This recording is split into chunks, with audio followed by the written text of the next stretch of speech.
Coming up on this episode of the Preston North End Weekend Warm-Up, we get back to winning ways thanks to Greg's glorious goal at Huddersfield Town. Mark Lawrenson gives us his derby memories ahead of that trip down the road. All that and so much more only on the Preston North End Weekend Warm-Up.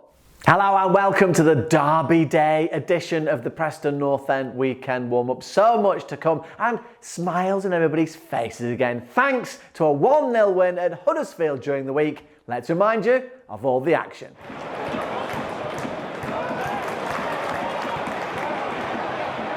Story trying to play it forward. It was won back by Jackson, who plays a 1-2. Now crosses into the box. And Danny Ward was forward at the near post. Pops into Whiteman. First time passing here from North End. Might get in behind it. Falls for Emil Rees, who shoots. Well, Potts was taken down. Navarro, Fernandez and Ben Whiteman. Whiteman steps away. Fernandez, low delivery, and looked as though it was just going to creep in.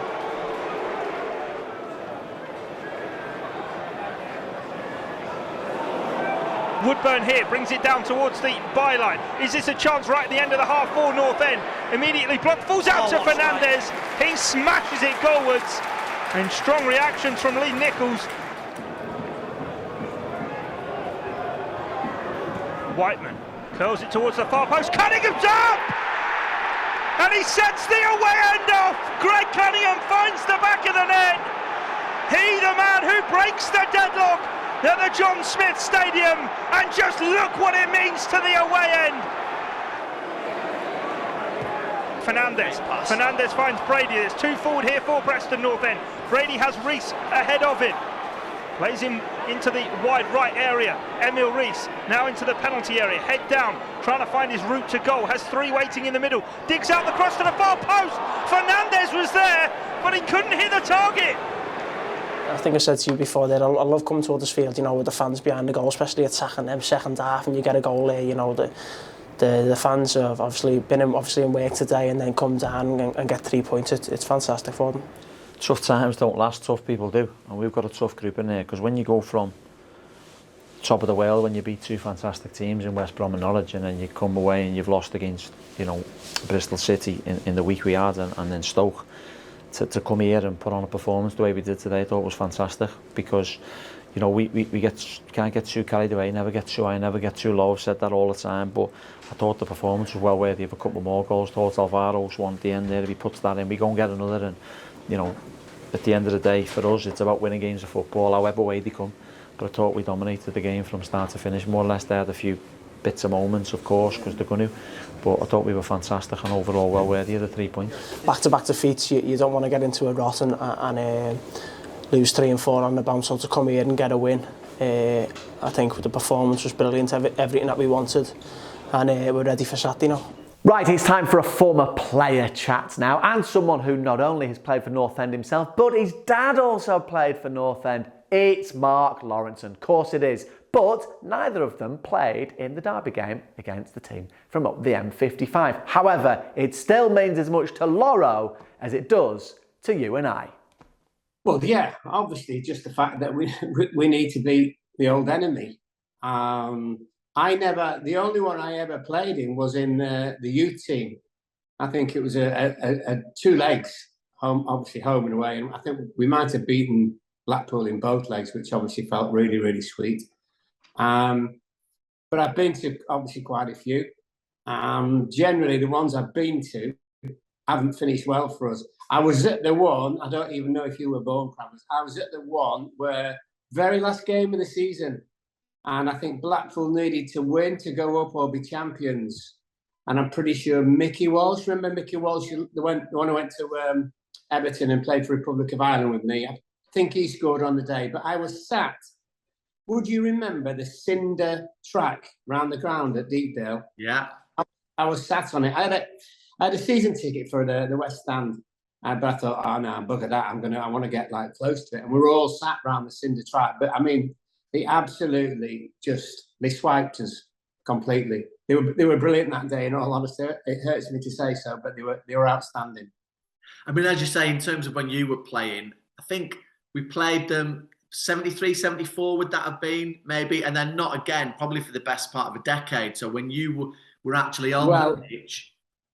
Yeah, I would have just missed that because I made my debut in 74, 70, yeah, I think 74, and it was right at the end of the season, but I definitely didn't play against Blackpool. Yeah, no, you didn't. You played the last 3 games, I think, of that season, didn't you? And then But do you know? And I have to admit to this. So we moved as a family to Blackpool from Lytham St Anne's. Don't ask me why. No, we bought a hotel in Blackpool, and what I used to do was I used to go down when Blackpool were in the first division. That was Jimmy Armfield and all those. Tony Green and one thing and another.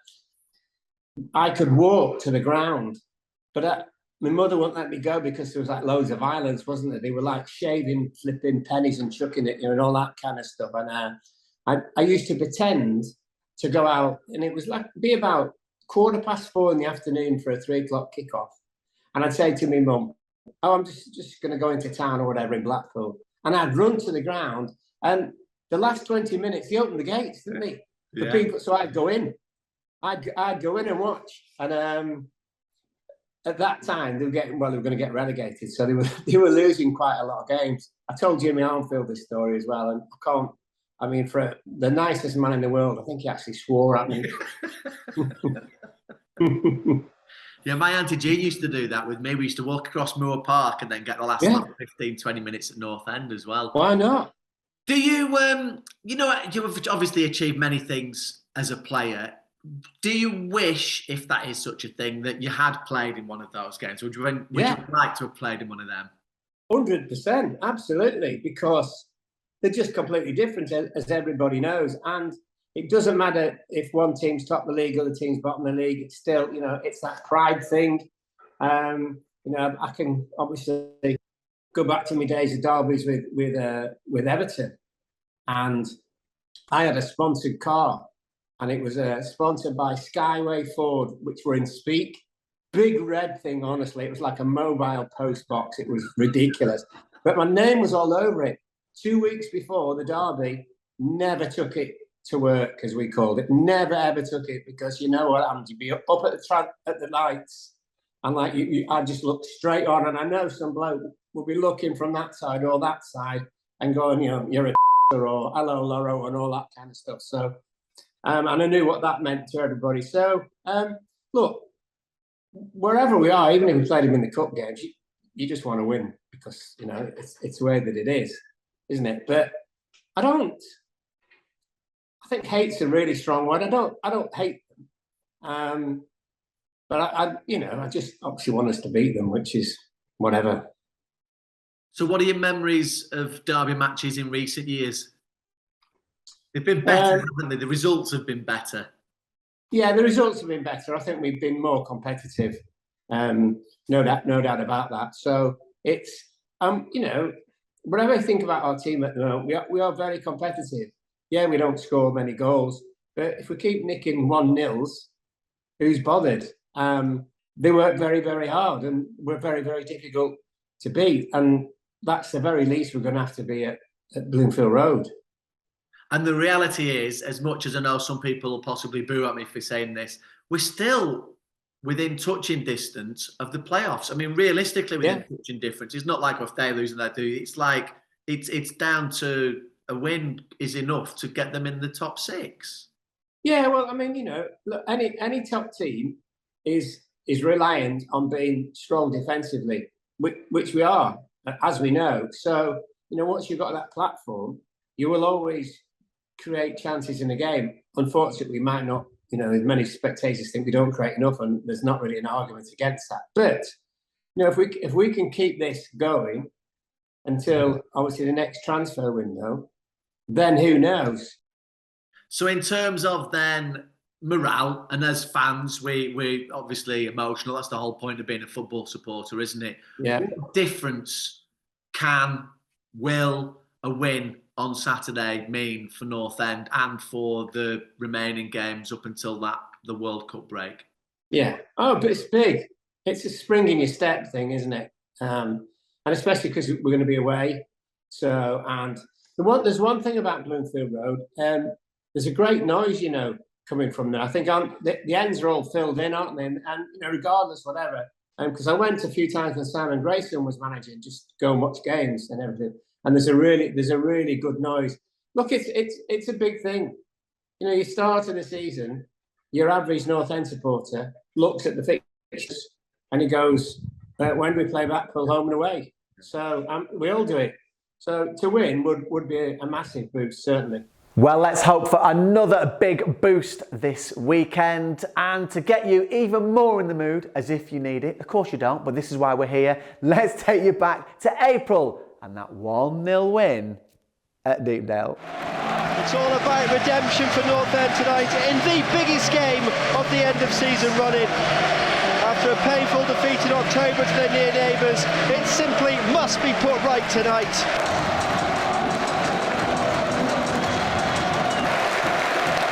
Well, in the 7th minute of the game, it is time to remember the all-time great Sir Tom Finney would have been 100 years old today.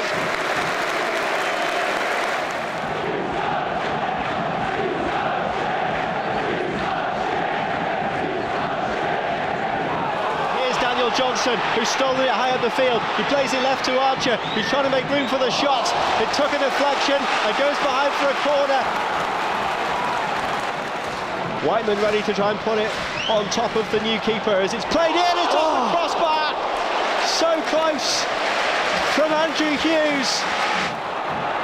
Continuing to look enterprising here for Lily White as supporters arriving from Potts down the right-hand side. He looks to cross it in, big deflection off the crossbar, drops to Brown who slipped and it still hasn't been cleared as Cunningham hit it and eventually it's spun behind.